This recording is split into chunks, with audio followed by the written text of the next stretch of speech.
हर हर महादेवा सांब सदाशिवा भक्त शुभंकरा आश्रित मंदारा पाहि मां कैलासवासा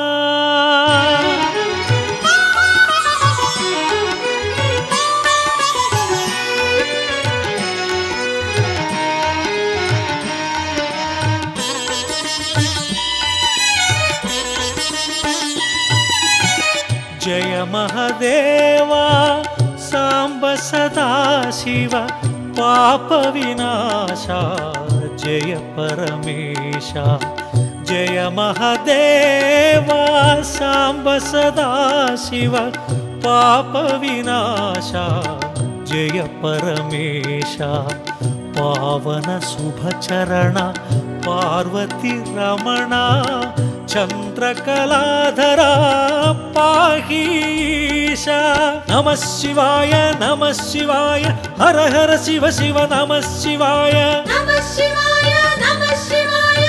हर शिव शिव नमः शिवाय। जय महादेवा सांब सदाशिव पाप विनाशा जय परमेशा। இங்கே எந்த கோயிலுமே இல்லாத ஒரு சிறப்புன்னு பார்த்தீங்கன்னா இங்கே ஆண் பெண் 2 பேருமே போய் பாலாபிஷேகமும் நம்ம கையாலே பண்ணிக்கலாம். கருவறைக்குள்ளே போய் பாலாபிஷேகம் பண்ணுறது ரொம்ப சிறப்பாக இருக்கும். கோயில் கருவறைக்குள்ளே போய் பாலாபிஷேகம் பண்ணது அந்த ஹாப்பியாக இருந்தது. உள்ள கருவறைக்குள்ளே போய் அபிஷேகம் பண்ண விட்டுறது மனசுக்கு ரொம்ப திருப்தியாக இருந்தது. எந்த கோயிலையும் கருவறைக்குள்ள அனுமதி கிடையாது. இந்த கோயிலை பொறுத்த வரைக்கும் பால் அபிஷேகம் பண்ணுறதுக்கு நம்ம கொடுத்து வச்சிருக்கணும். ரொம்ப சிறப்பாக இருக்குது. ஆசியாவிலேயே மிகப்பெரிய காலபைரவர் எங்களுக்கெல்லாம் ரொம்ப பிடிச்சிருக்கு. 6 மாதமாக வந்துட்டு இருக்கோம். இது 6வது மாதம். இங்கே வந்துட்டு போனதுக்கப்புறம் வந்துட்டு ரொம்ப நல்லா இருக்கு. இங்கே வந்துட்டு போனால் வீட்டில் இருக்க எந்த பிரச்சனை, குடும்ப பிரச்சனை எல்லாமே தீரும். வீட்டில் சண்டை இல்லாமல் இருக்கும். பைரவரை கும்பிட்டா இங்கே எல்லாத்துக்குமே நல்லதாகவே நடக்கும். இவ்வளோ பெரிய கோயில் கட்டி நமக்கு இந்த அளவுக்கு பண்ணி கொடுத்துருக்கிற விஜய் சுவாமி அவர்களுக்கு ரொம்ப நன்றி சொல்லணும். 1.5 வருஷமாக இந்த கோயிலுக்கு வந்துட்டு இருக்கிறோம். குடும்பத்தில் ரொம்ப பிரச்சனையாக இருந்துச்சு. எங்கள் பெரிய பையனுக்கு சின்ன பையனுக்கு கல்யாணம் ஆகாமல் இருந்துச்சு. எல்லாத்துக்கும் கல்யாணம் முடிஞ்சு போச்சு. இப்போ உடம்பு ரொம்ப பிரச்சனையாக இருந்துச்சு. உடம்புக்கும் நல்லா இருக்குது. எங்கள் குடும்பத்துலேயே எல்லாம் ஒன்று சேர்ந்து பிரிஞ்சு இருந்தவங்க எல்லாம் ஒன்று சேர்ந்து இன்றைக்கி நல்லா இருக்கிறோம். உடம்பு முடியாமல் தனியாக எங்கேயும் போக முடியாமல் இருந்தது. இப்போ தனியாக கோயிலுக்கு பைரவரை பார்க்குற அளவுக்கு வச்சுருக்காரு. இங்கே மக்களை எல்லோரும் நம்பி வர மக்களுக்கு எல்லாத்துக்கும் பைரவர் நல்லா செய்கிறாரு. நான் அது அவரை பைரவரை கொண்டு வர சுவாமி விஜய் சுவாமிஜிக்கு ரொம்ப நன்றி. இவ்வளோ பெரிய கோயில் கட்டின விஜய் சுவாமிஜி அவங்களுக்கு பெரிய நன்றி. எனக்கு வந்து ரொம்ப கடன் பிரச்சனையாக இருந்தது. நான் ஃபஸ்ட் டைம் வந்துட்டேன். இப்போ 2வது டைம் வரக்குள்ளே எனக்கு எந்த பிரச்சனையுமே இல்லை. எல்லாருமே வாங்க, இந்த கோயிலுக்கு வாங்க, நல்லபடியாக வந்து வேண்டுதலை வைங்க, நல்லபடியாக வந்து நடக்கும். கண்டிப்பாக எல்லாருமே வரணும். 9 மாதம் பால் அபிஷேகம் பண்ணலாம் அப்படின்னு சொல்லி பால் அபிஷேகம் பண்ணினேன். என் குழந்தைக்கு வந்து பையனுக்கு ப்ரமோஷன் கிடைக்கணும் அப்படிங்கிறதுக்காக வேண்டிக்கிட்டேன். 9 மாதம் முடிஞ்சு இன்னும் என்ன ப்ரமோஷன் ஒன்றுமே இதாகலையே அப்படின்னு நினச்சிட்டு இருக்கையில் 10வது அஷ்டமி வரையில் ப்ரமோஷன் கிடைச்சிருச்சு. இப்போ பரவாயில்ல, எனக்கு ரொம்ப சந்தோஷமாக இருக்குது. காசியில் மட்டுமே நமக்கு கோயில் பின்னாடி மயானம் அமைஞ்சிருக்கும். ஸோ அந்த ஸ்பெஷாலிட்டி வந்து இந்த கோயிலில் இருக்கனால நம்ம அங்கே போக முடியலனாலும் இங்கே வந்து ஒரு தரிசிக்கும் போது அதே வகையான ஒரு உணர்வை வந்து நம்ம இங்கே ஃபீல் பண்ண முடியுது. இந்த கோயிலுக்கு கும்பாபிஷேகத்துலேருந்து நான் வந்துட்டுருக்கேன். முடிஞ்ச அளவுக்கு எவ்ரி மந்த் வந்துடுவேன், இல்லைனா சான்ஸ் கிடைக்கும் போது வந்துடுவேன். வந்ததுலேருந்து என்னோட ப்ரொக்ரெஷனில் நல்ல ஒரு சேஞ்சஸ் இருக்குது. என்னோடய ஃபேமிலிலையும் சரி, ஹஸ்பண்டோட பிஸ்னஸ்லேயும் சரி, குழந்தைங்களுக்கும் சரி நல்ல முன்னேற்றம் தான் இருக்குது. இந்த கோயிலுக்கு வந்துட்டு போனாலே ஒரு பாசிட்டிவ் வைப்ரேஷன் தான். என்ன கேட்டீங்க வரீங்களோ அது நிச்சயமாக கண்டிப்பாக நடக்கும். நான் வந்து மிகப்பெரிய மனக்குறையோட அப்படி மனசு நிறைய பாரத்தோடு தாங்க நான் முதல் தடவையாக இந்த கோவிலுக்கு வந்தேன். ஆனால் இந்த கோவிலுக்கு வந்துட்டு கடவுளையும் தரிசனம் பண்ணிவிட்டு இந்த ஐயா இந்த கோவிலை வந்து தன்னுடைய சொந்த முயற்சியினால் பல ஆண்டு காலம் கஷ்டப்பட்டு இவ்வளோ தூரம் அவர் கட்டியிருக்காரு. அவரை பார்க்குற பாக்கியமும் எங்களுக்கு கிடச்சிதுங்க. அவர் பூஜை பண்ணி முடிச்சுட்டு நிறைய அடியார்கள் வந்து அவரை பார்த்து வணங்கிட்டு எங்களுக்கும் அவரை பார்த்து வணங்குற பாக்கியமும் எங்களுக்கு கிடச்சிது. அது வந்து எனக்கு ரொம்ப மனநிறைவாக இருந்தது. அப்போவே என்னுடைய மனசில் இருந்த வேதனை எல்லாமே குறைஞ்ச மாதிரியே நான் ஃபீல் பண்ணேன். நான் வந்து இந்த கோயிலுக்கு ஒரு 7 மாதமாக வந்துட்டு இருக்கிறேன். இந்த கோயிலில் வந்து வேண்டி இப்போ எனக்கு எல்லாமே நல்லபடியாக நடந்திருக்கிறது. அதனால் இப்போ சாமிக்கு நான் எலுமிச்சம்பழம் மாலை இந்த மாதம் கொண்டு வந்து வேண்டுதல் நிறைவேற்றியிருக்கேன்.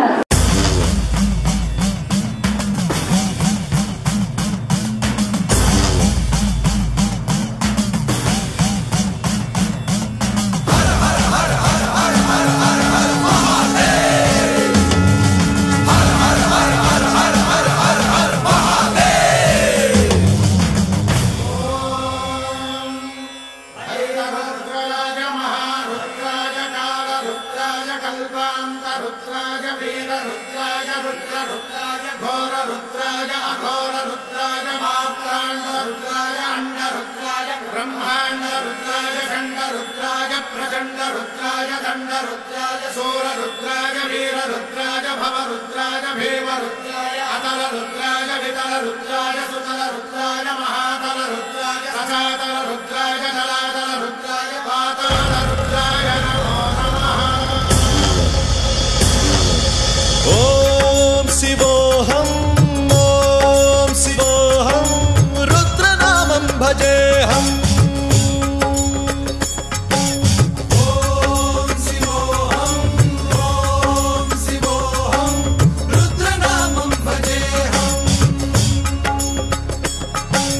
वीरभद्राय अग्निनेत्राय घोरसंहारः सकललोकाय सर्वभूताय सत्यसाक्षात्करा।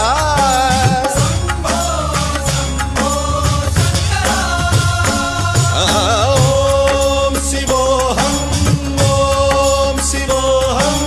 रुद्रनामं भजेऽहम्। हर हर हर हर हर हर हर हर महादेव।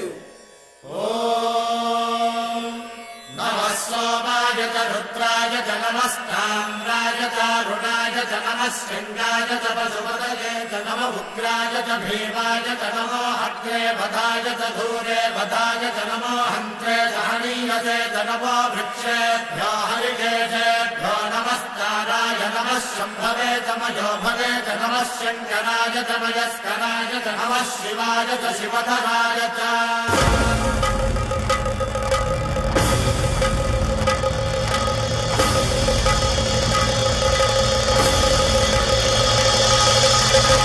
अंड ब्रह्मांड कोटि अखिल परिपालना पूरणा जगत्कारणा सत्यदेव देव प्रिया वेद वेदार्थ सारा यज्ञ यज्ञोमया निश्चला दुष्ट निग्रह सप्तलोक संरक्षणा सोम सूर्य अग्निलोचना श्वेत ऋषभ वाहना शूलपाणि भुजंग भूषणा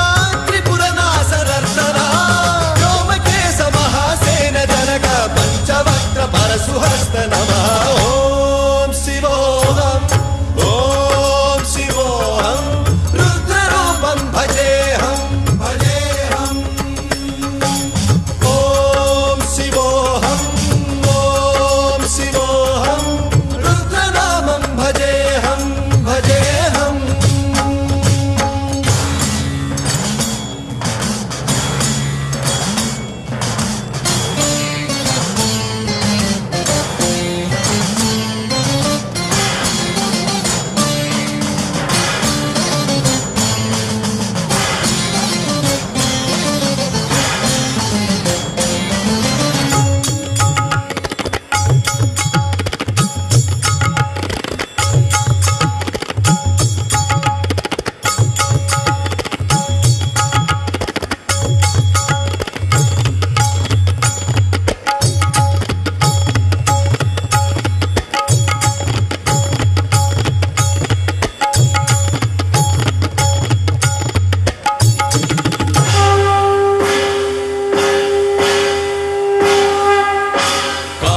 त्रिकालनेत्र त्रिनेत्र शूलत्रिशूलगात्रम्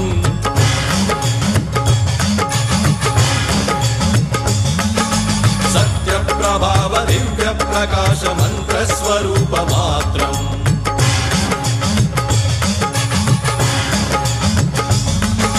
निष्प्रपञ्चादि निष्कलङ्कोऽहं निजपूर्णबोधहं प्रत्यगात्माहं नित्यब्रह्मोऽहं स्वप्रकाशोऽहं सच्चित् प्रमाणम् ॐ मूलप्रमेयम् ॐ